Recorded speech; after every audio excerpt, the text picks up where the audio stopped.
no pangs of conscience? Like, I mean, the 5 years in prison. Absolutely none at all. Okay, right. Well, that's a thread of attack gone completely there. You know what I mean? I thought I'd break him. Do you remember what you did? Yes. Okay.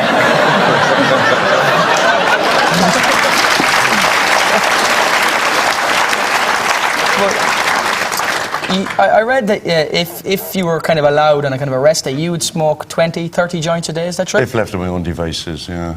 Really? Yeah. You must be hungry all the time. No, I eat quite a bit. That's mad. But do you know how much of your life, you know, you add up the things, the amount of time you spend in traffic and so, how much of your life is spent rolling? Just actually trying to construct these things, or just not getting anything else done? It's about half an hour a day.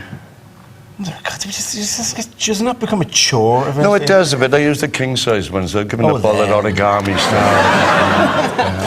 Do you have much hassle travelling from country to country? I imagine just being you, it's like, and you go to an airport, you may as well go dressed as a bomb, you know?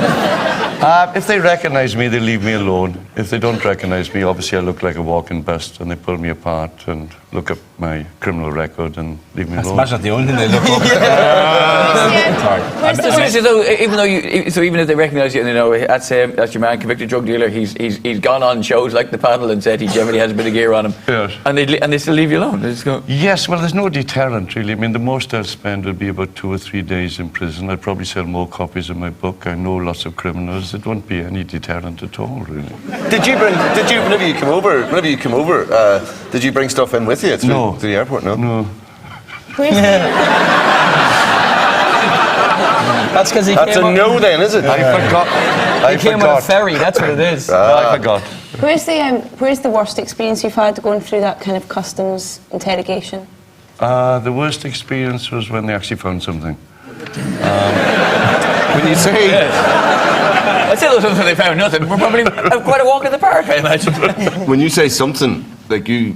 Where? What do you mean by something? Well, I never carry more than a day's supply on me. Which is... I thought it'd be more painful if they go looking for something and don't find anything, because then they're rummaging away for ages, you know. I'd rather they just find it pretty quickly. No, they don't do that one. But I won't let them do that, no. Fuck that. No. I didn't think you had much choice in the matter. Oh, you do? Do you? Yeah. So what's the choice then? You just say, I've got some up my arse, leave it alone. Nature tickets code. But you've had, let's say, small bus then. You've had the native as well. But the one for which you got done. Yes. Yeah. I mean, that wasn't half a. Oh no, that wasn't on me. That was like about of course several tens of tons. Yes, of course. Yeah. I know you went kind of around as giants. like some sort of crazy Sherpa walking through the airport. The huge packet of stuff like you were in a large speaker stack or something. Was for a band, for an imaginary band? Yes, well, it began as real bands in their equipment, and then we realised you don't actually need a real band, so we just made a band up. And that's how the Gorillas started. What was the name of the band?